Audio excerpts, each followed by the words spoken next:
The one word to live by is love, pure unselfish love. When there is love in your heart, there is God in your heart. When there is love in your heart, there is God in your heart. I bless you to serve mankind. Be living examples of love. I bless you to serve mankind. Be living examples of love. When there is love in your heart, there is God in your heart. The ultimate way to live life is living saturated in God's pure, unconditional divine love. Then all my thoughts, all my words, and what I hear, and what I feel, I do, or intend, is all based on love. And the quickest way that I know of to connect to that superpower is holding on to the maypole or sitting at the feet of your chosen god or goddess. God's pure, unconditional divine love, or pure, unconditional divine love from the high sea. It is the most supreme superpower there is, was, or ever will be. And the best part is that pure unconditional divine love is available to all people in equal measures at all time. And all we have to do is to tap into that source. Not different from when we are connected, as we turn on the tap, the water comes through. And when we are connected, as we turn on the switch of that electricity, the light turns on. Do need that connection with the source of water or source of electricity. In this case is the source of high sea. And we do that by holding onto the ribbon connected to the top of the maypole, which is the high sea. Or sitting down in your mind's eye, connected to the robe or the hands, or holding onto the feet of your Lord or Goddess. Or imagining a ribbon connection directly between the high sea and you, between heart to heart. Just the thought of it, just the intention of connecting with the high sea and breathing in that pure unconditional divine love does the job.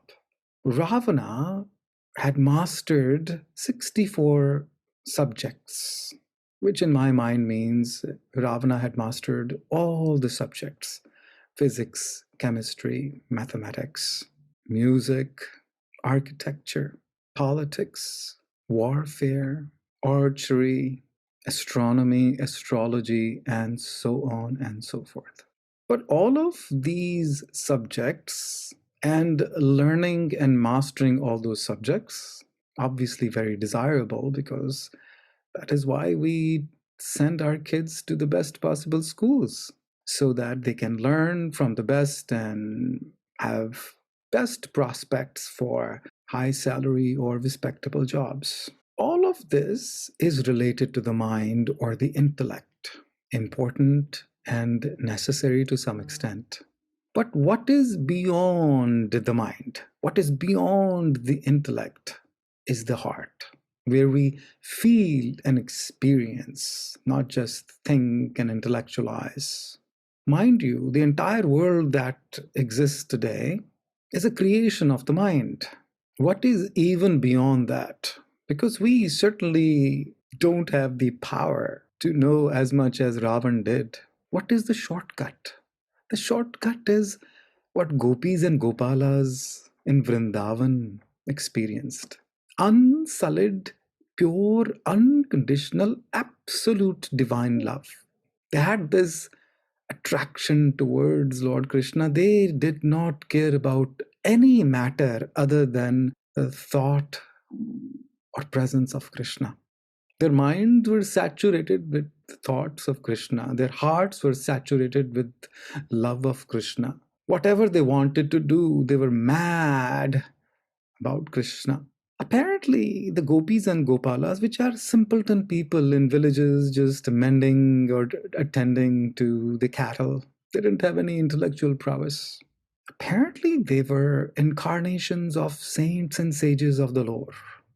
So, saints and sages who have all the intellectual abilities, who have done a lot of tapasya, austerities and sadhanas, and spent a lot of time and energy on spiritual practices and mastering their senses, their mind, mastering various arts. What was their superpower? Their superpower was pure, unconditional divine love. They were the closest to Lord Krishna, beyond Uddhava's intellectual abilities of the scriptures. And that is available and attainable by each one of us. Because no eligibility is required in terms of reading of scriptures, understanding of religion. All we have to do is switch from the mind to the heart.